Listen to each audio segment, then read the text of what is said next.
Capítulo 8. Como superar obstáculos. Mesmo que as pessoas tenham estudado e se alfabetizado do ponto de vista financeiro, elas ainda podem enfrentar obstáculos para se tornar financeiramente independentes. Há 5 razões principais que levam pessoas financeiramente alfabetizadas a não desenvolver uma coluna de ativos significativa que poderia render grandes montantes de fluxo de caixa. Colunas de ativos que as poderiam libertar para viver a vida sonhada em lugar de trabalhar em tempo integral apenas para pagar as contas. Essas 5 razões são: 1. Medo. 2. Ceticismo. 3. Preguiça. 4. Maus hábitos. 5. Arrogância. Razão número 1. Superar o medo de perder dinheiro. Nunca encontrei alguém que gostasse realmente de perder dinheiro. E em toda a minha vida, nunca encontrei uma pessoa rica que nunca tivesse perdido dinheiro. Mas encontrei uma porção de gente pobre que nunca perdeu um tostão investindo. O medo de perder dinheiro é real. Todo mundo tem, mesmo os ricos. Mas o problema não está no medo, está na maneira de lidar com as perdas. É a maneira de lidar com o fracasso que faz diferença na vida da gente. E isso serve para qualquer coisa, não apenas para o dinheiro. A principal diferença entre uma pessoa rica e outra pobre está em como elas lidam com esse medo. Não há nada errado em ter medo. É aceitável ser um covarde quando se trata de dinheiro. Você ainda pode ser rico. Somos todos heróis em algumas circunstâncias e covardes em outras. Uma amiga de minha esposa é enfermeira de um pronto-socorro. Quando vê sangue, entra em ação. Quando falo em investir, ela sai correndo. Quando eu vejo sangue, não fujo, desmaio.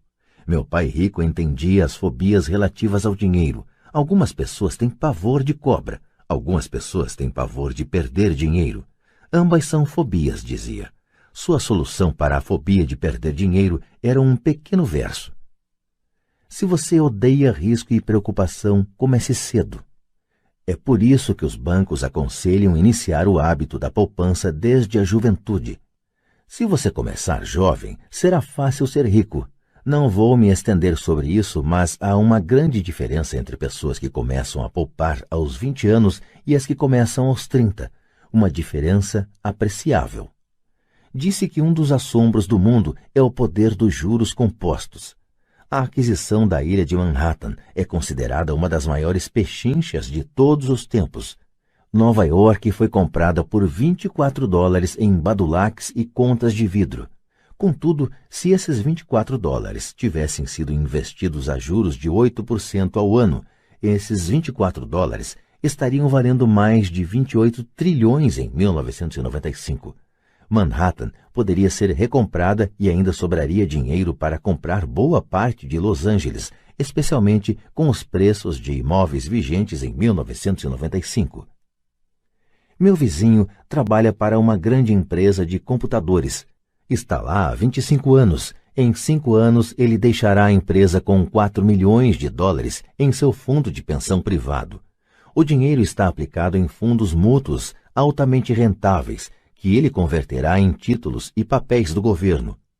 Ao aposentar-se, ele estará com 55 e terá um fluxo de caixa de cerca de $300 mil ao ano, mais do que o seu salário atual. Isto quer dizer que é possível fazer, mesmo se você não quer perder ou odeia riscos. Mas precisa começar cedo e fazer um plano de pensão. Além disso, você deveria contratar um consultor financeiro em que confia antes de investir. Mas se não tiver muito tempo pela frente ou se quiser aposentar-se mais cedo, como você lida com o medo de perder dinheiro? Meu pai pobre não fez nada. Ele simplesmente evitava o assunto, recusando-se a discuti-lo. Pai rico, por outro lado, recomendava que eu pensasse como um texano. Gosto do Texas e dos texanos, falava. No Texas, tudo é maior. Quando os texanos ganham, eles ganham muito. E quando perdem, é espetacular. Eles gostam de perder? Perguntei. Não estou dizendo isso. Ninguém gosta de perder. Mostre-me um perdedor feliz e eu lhe mostro um fracassado, respondeu o pai rico. É da atitude dos texanos em face do risco, da recompensa e do fracasso que estou falando. É como eles encaram a vida. Eles vivem grande. Não como a maioria do pessoal daqui, que vive como baratas quando se trata de dinheiro. Baratas com medo que alguém jogue um facho de luz em cima delas. Gente que se lamoria quando o empregado do armazém erra o troco por 20 centavos. Pai Rico continuou explicando. O que eu mais gosto é da atitude dos texanos. Eles se orgulham de ganhar e se gabam quando perdem. Os texanos têm um ditado: se você for quebrar, quebre em grande estilo. Você não vai querer admitir que quebrou por uma ninharia.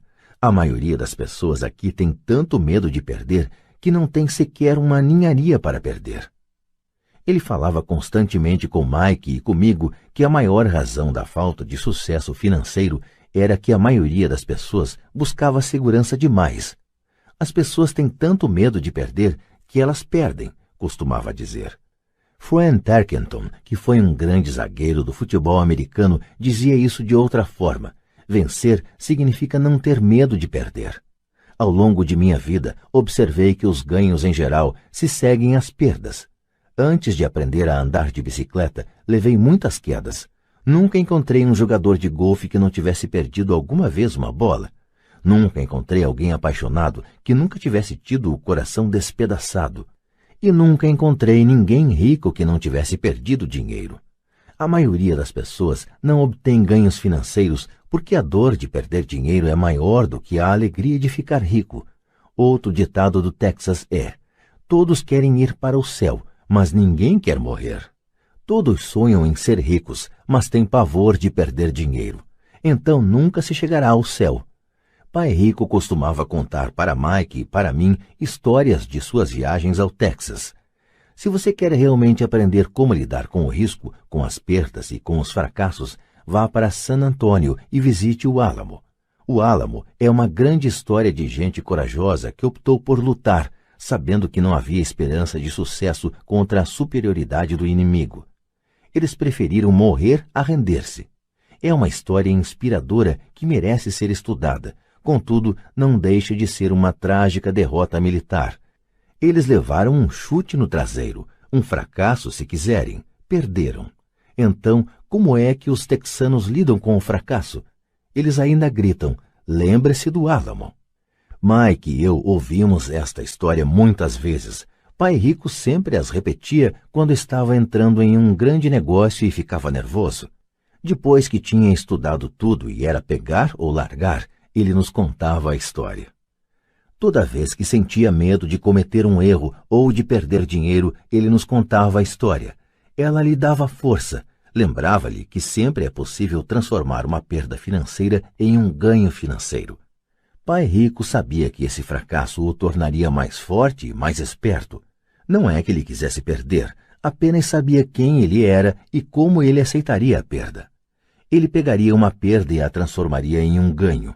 Isso é que o tornava um vencedor e os outros perdedores. A história lhe dava coragem para avançar quando outros recuavam. É por isso que gosto tanto dos texanos.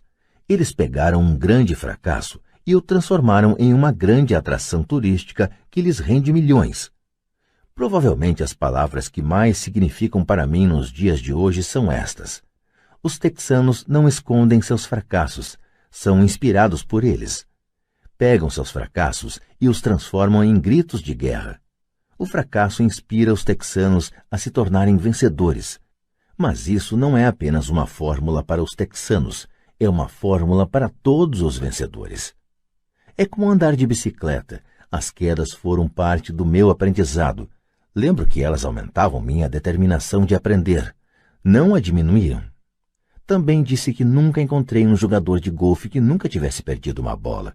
Perder uma bola ou um torneio serve de inspiração aos jogadores de golfe para serem melhores, praticarem mais, estudarem mais. Isso é o que os aperfeiçoa. Para os vencedores, os fracassos são uma inspiração. Para os perdedores, o fracasso é uma derrota. Citando John D. Rockefeller, sempre tentei transformar cada fracasso em uma oportunidade. Sendo nipo-americano, posso falar o seguinte: Muitas pessoas dizem que Pearl Harbor foi um erro americano. Eu digo que foi um erro japonês. No filme Torá, Torá, Torá, um sombrio almirante japonês diz a seus subordinados: receio que tenhamos acordado um gigante adormecido. Lembre-se de Pearl Harbor. Tornou-se um grito de guerra. Transformou uma das maiores derrotas dos Estados Unidos em uma razão para vencer. Esta grande derrota deu força aos Estados Unidos, que logo se transformaram em uma potência mundial.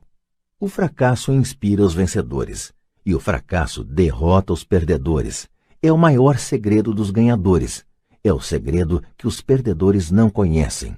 O maior segredo dos vencedores é que o fracasso inspira a vitória. Por isso eles não têm medo de perder. Repetindo Frank Tarkenton, vencer significa não ter medo de perder. Pessoas como Tarkenton não têm medo de perder porque sabem quem são. Odeiam perder de modo que sabem que o fracasso apenas as incentivará a se tornarem melhores. Há uma grande diferença entre detestar perder e ter medo de perder. A maioria das pessoas tem tanto medo de perder dinheiro que acaba perdendo. Elas quebram por uma ninharia. Financeiramente, desejam segurança demais e têm um horizonte estreito. Compram casas grandes e carros grandes, mas não fazem grandes investimentos. A principal razão que leva 90% dos americanos a ter problemas financeiros é que eles jogam para não perder, não jogam para ganhar. Eles procuram seus consultores financeiros, ou seus contadores, ou seus corretores e adquirem um portfólio equilibrado. Muitos aplicam altas somas em certificados de depósito, em títulos de baixo rendimento, em fundos mútuos e em poucas ações. É um portfólio seguro e inteligente, mas não é um portfólio vencedor. É o portfólio de quem não quer perder. Não me entenda mal, é provavelmente um portfólio melhor do que o da média da população, mas isso é apavorante. Um portfólio seguro é melhor do que nenhum portfólio. É um grande portfólio para quem adora a segurança. Mas buscar a segurança e o equilíbrio em seu portfólio de aplicações não é a forma como jogam os investidores bem-sucedidos. Se você tem pouco dinheiro e quer ficar rico, você deve estar focado, não equilibrado. Se você observar qualquer pessoa bem-sucedida, verá que no início elas não estavam equilibradas. Pessoas equilibradas não vão a lugar algum, ficam em um lugar. Para progredir é preciso, no início, de um desequilíbrio. Veja como você progride quando anda. Thomas Edison não estava equilibrado, estava focado. Bill Gates não estava equilibrado, estava focado. Donald Trump estava focado. George Soros estava focado. George Patton não distribuiu seus tanques por uma área ampla. Ele os focou e arrasou os pontos fracos da linha alemã. Os franceses se espalharam pela linha Maginot e você sabe o que aconteceu com eles. Se você tem algum desejo de ser rico, você deve focar. Pôr uma porção de ovos em umas poucas cestas. Não fazer o que fazem os pobres e a classe média. Põe poucos ovos em muitas cestas. Se você odeia perder, procure a segurança. Se perder o enfraquece, procure a segurança. Procure aplicações equilibradas. Se você tem mais de 25 anos e está apavorado em assumir riscos, não mude. Procure a segurança, mas comece cedo. Comece a formar suas poupanças cedo, porque vai levar tempo. Mas se você tem sonhos de liberdade, a primeira coisa a perguntar-se é: qual a minha reação ante o fracasso? Se o fracasso o inspirar a ganhar, talvez você deva seguir adiante, mas só talvez. Se o fracasso o enfraquece ou o leva ao desespero, como os garotos mimados que correm ao advogado para processar alguém toda vez que as coisas não saem do seu jeito, então procure a segurança. Fique com seu emprego. Ou compre títulos ou fundos mútuos. Mas lembre que esses instrumentos financeiros também têm seus riscos, mesmo sendo mais seguros. Digo tudo isso citando os texanos e Frank Tarkenton, porque aumentar a coluna de ativos é fácil. É realmente um jogo que não exige grandes atitudes, não exige muita instrução. A matemática do primeiro grau resolve. Mas aumentar a coluna de ativos é um jogo de atitude. Exige garra, paciência e resistência ante o fracasso. Os perdedores evitam o fracasso, e o fracasso transforma perdedores em vencedores. Lembre-se do álamo. Razão número 2. Superar o ceticismo. O céu está caindo, o céu está caindo. Todos nós conhecemos a história da galinha pessimista que corria em torno do terreiro anunciando o fim do mundo. Todos conhecemos gente assim, mas todos temos uma galinha pessimista dentro de nós. Como já disse em outra ocasião, o cético é verdadeiramente uma galinha pessimista. Todos nós parecemos com a galinha pessimista quando o medo e a dúvida toldam nossos pensamentos. Todos nós temos dúvidas. Não sou inteligente, não sou tão bom assim, fulano é melhor do que eu. Nossas dúvidas muitas vezes nos paralisam. Jogamos o jogo do e se? E se a economia entrar em colapso logo depois de eu fazer o investimento? E se eu me descontrolar e não conseguir pagar as dívidas? E se as coisas não funcionarem como planejado? Ou temos amigos ou pessoas amadas que nos lembram sempre nossas falhas. Eles dizem frequentemente: o que o faz pensar que você pode fazer isso? Se fosse uma ideia tão boa, então como foi que ninguém se lembrou disso antes? Isso nunca vai dar certo. Você não sabe do que está falando. Essas palavras de dúvida muitas vezes calam tão profundamente que deixamos de agir. Um sentimento horrível aperta nosso estômago. Às vezes não conseguimos dormir. Não andamos para a frente, de modo que ficamos com a segurança e abandonamos as oportunidades. Observamos a vida passando por nós enquanto sentamos imobilizados com um frio no corpo. Todos já passamos por isso na vida, alguns mais do que outros. Peter Lynch, do Fidelity Magellan, um conhecido fundo mútuo, faz advertência sobre o céu que despenca como um ruído, e todos nós o ouvimos. O ruído pode ser criado dentro da nossa cabeça ou vir de fora, muitas vezes de amigos, familiares, colegas ou da mídia.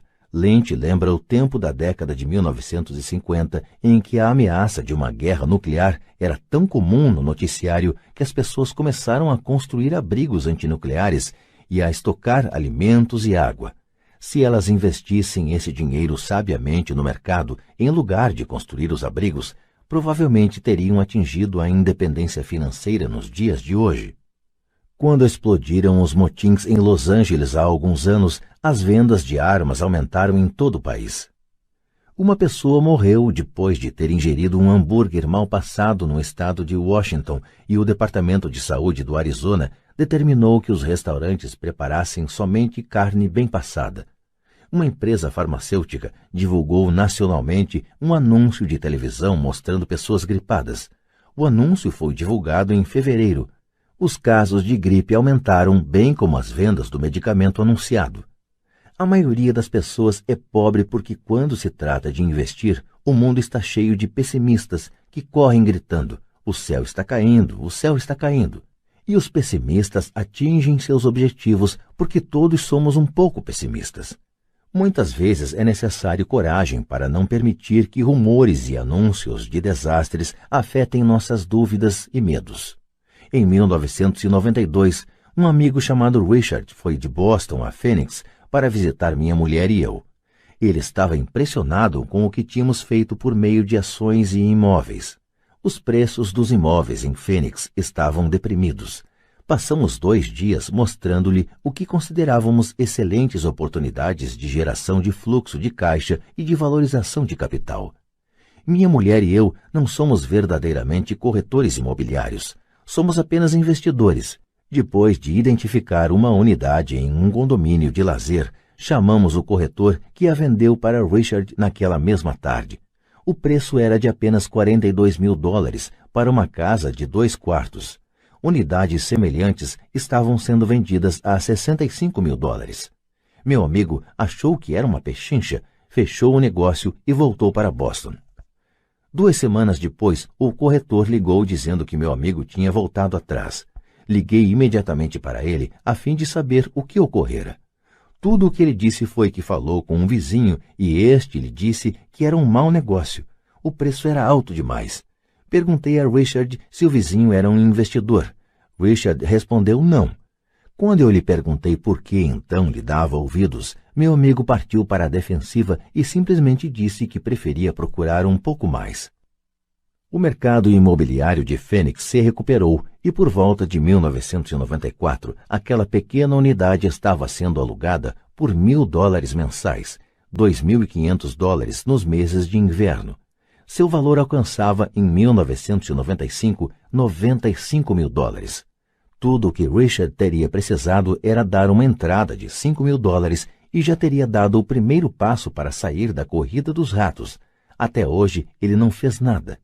E as pechinchas de Phoenix ainda estão aí, só que agora é preciso procurar bem mais. O recuo de Richard não me surpreendeu. É o chamado remorso do comprador e afeta a todos. São essas dúvidas que atrapalham. O pessimismo ganhou e perdeu-se uma chance de libertação. Outro exemplo. Uma pequena parte de meus ativos está aplicada em certificados de gravame de impostos, em lugar de certificados de depósitos. Assim, meu dinheiro rende 16% ao ano, o que sem dúvida é melhor do que os 5% que o banco oferece. Esses certificados são garantidos por imóveis e são estabelecidos por leis estaduais, o que também é melhor do que o que a maioria dos bancos oferece. A fórmula em que estão embasados os torna seguros. Eles só não têm liquidez, de modo que eu os considero certificados de depósito com prazo de 2 a 7 anos. Sempre que menciono para alguém, especialmente para aqueles que aplicam em certificados de depósito, que também aplico daquela forma, ouço dizer que se trata de uma opção arriscada. Dizem que eu não deveria aplicar nesses títulos. Quando pergunto como obtiveram essa informação, mencionam um amigo ou uma revista de negócios. Eles nunca aplicaram nisso e falam para quem o faz que é um equívoco fazê-lo.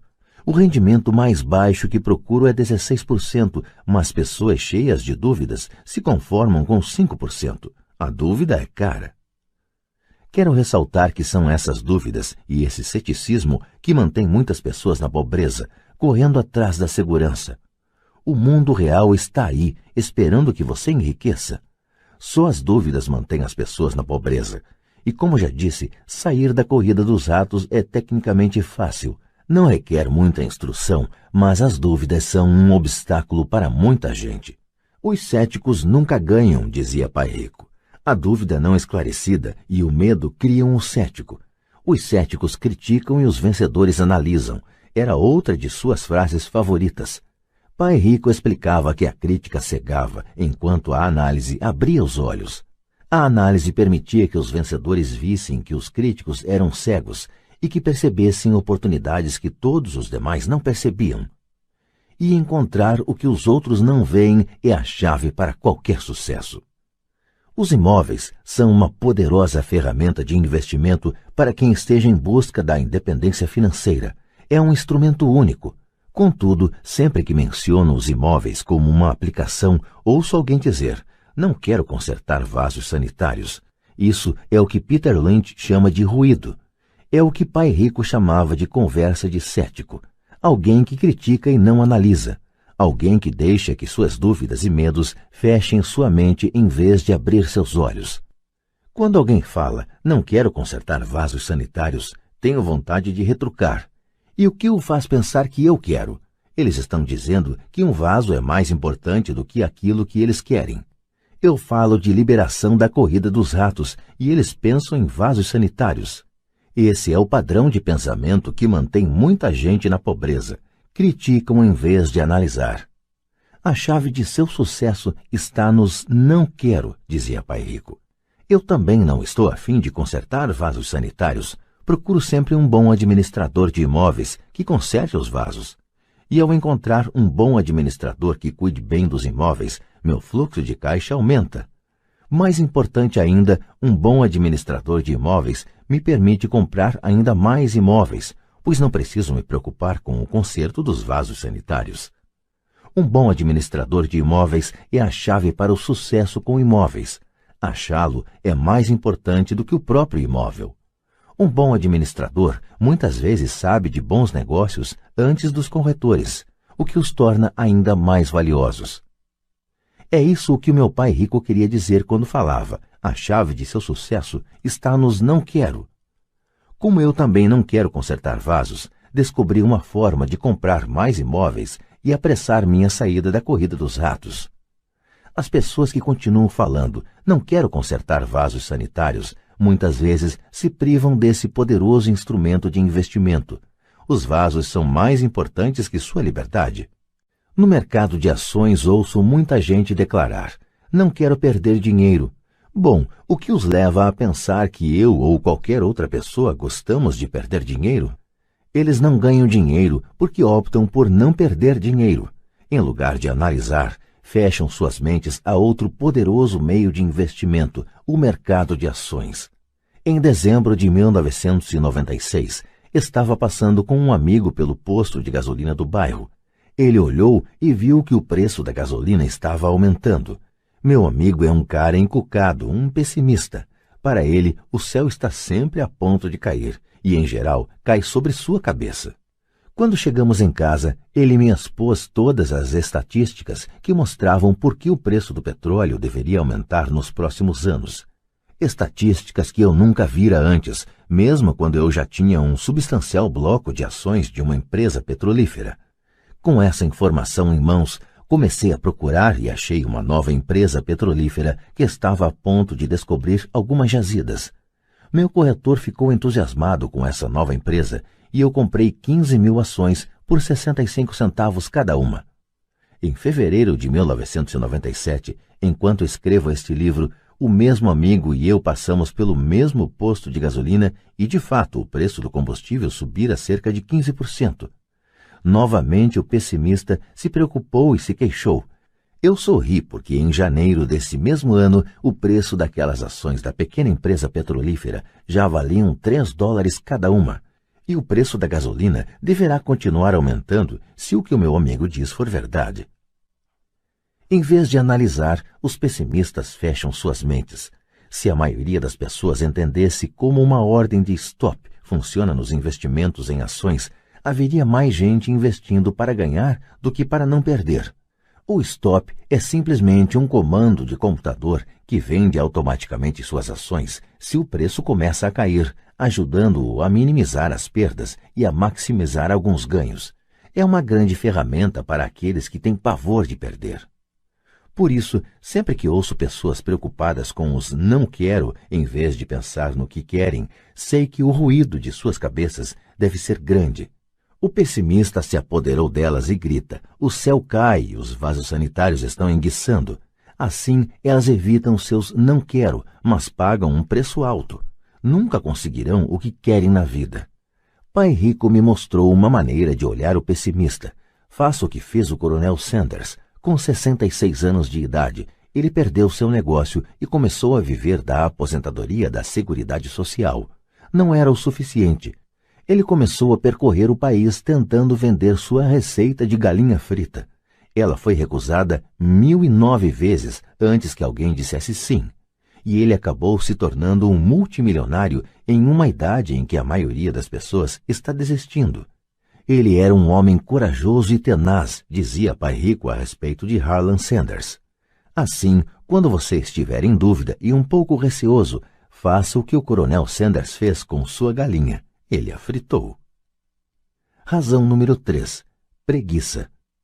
Pessoas ocupadas são, com frequência, preguiçosas.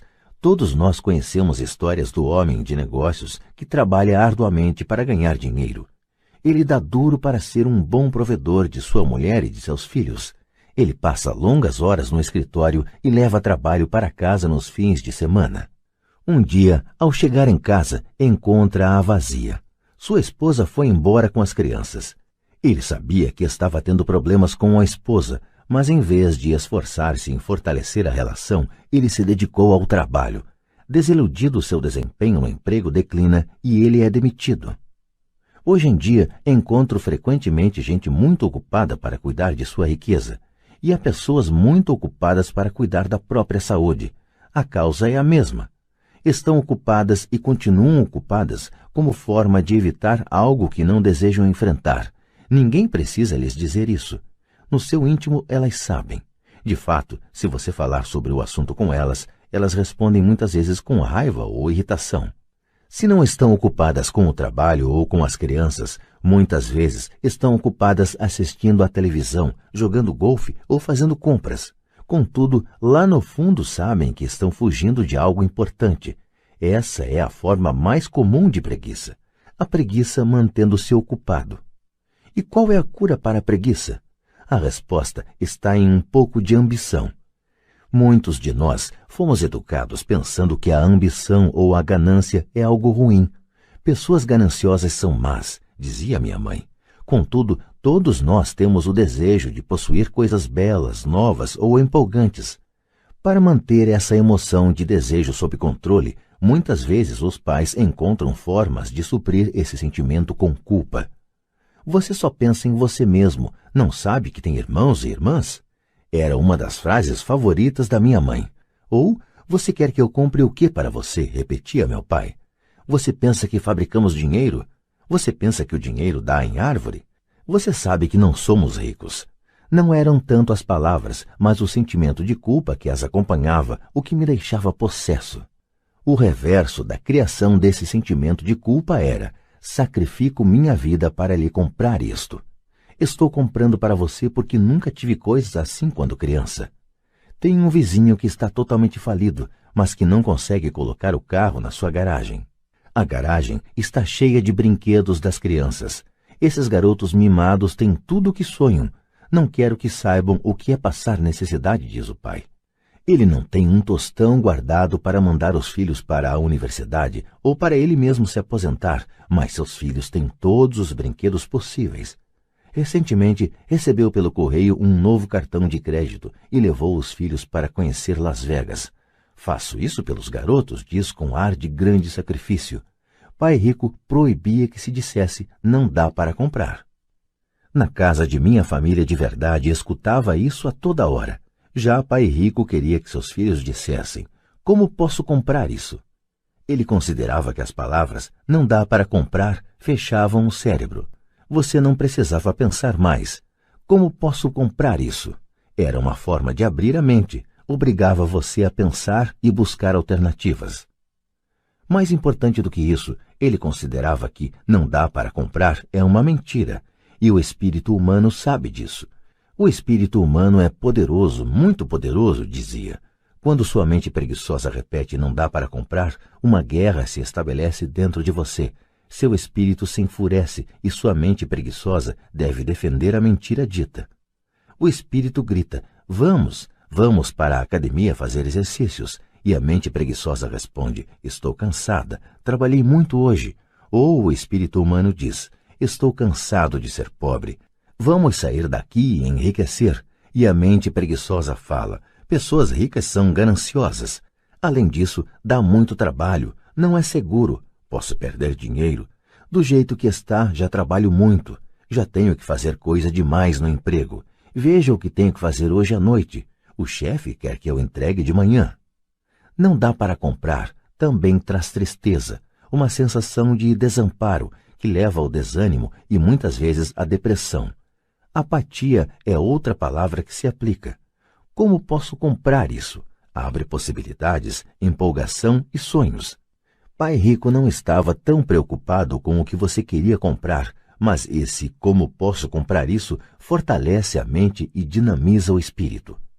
Assim, raramente ele dava alguma coisa a Mike ou a mim. Em vez disso, perguntava: como você pode comprar isso? E isso incluía a mensalidade da universidade que nós tínhamos que pagar com nosso dinheiro. Não era o objetivo, mas o processo de atingir o objetivo que desejávamos, o que ele procurava passar para nós. O problema é que hoje sinto que milhões de pessoas se sentem culpadas por sua ambição. É um condicionamento que vem da infância. Elas desejam ter melhores condições que a vida oferece. A maioria foi condicionada, entretanto, a dizer subconscientemente: você não pode ter isso, ou você não conseguirá comprar isso nunca. Quando decidi sair da corrida dos ratos, havia uma questão simples: como posso conseguir não voltar a trabalhar mais? E minha mente começou a disparar respostas e soluções. A parte mais difícil foi romper com os dogmas de minha família de verdade. Não podemos comprar isso, ou pare de pensar só em você, ou por que você não pensa nos outros?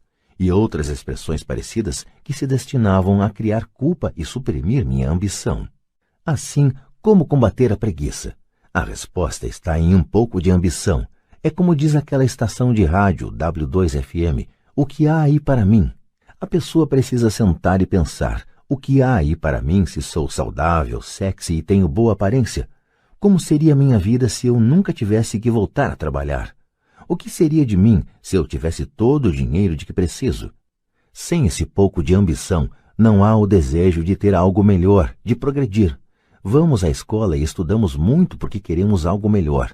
Então, sempre que você se flagrar evitando algo que você sabe que deveria fazer, a única coisa a fazer é perguntar-se, o que há aí para mim?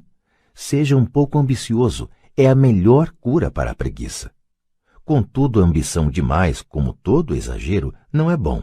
Mas lembre-se do que Michael Douglas falava no filme Wall Street, a ambição é boa. Pai Rico falava de forma diferente, a culpa é pior do que a ambição, pois a culpa nos rouba a alma.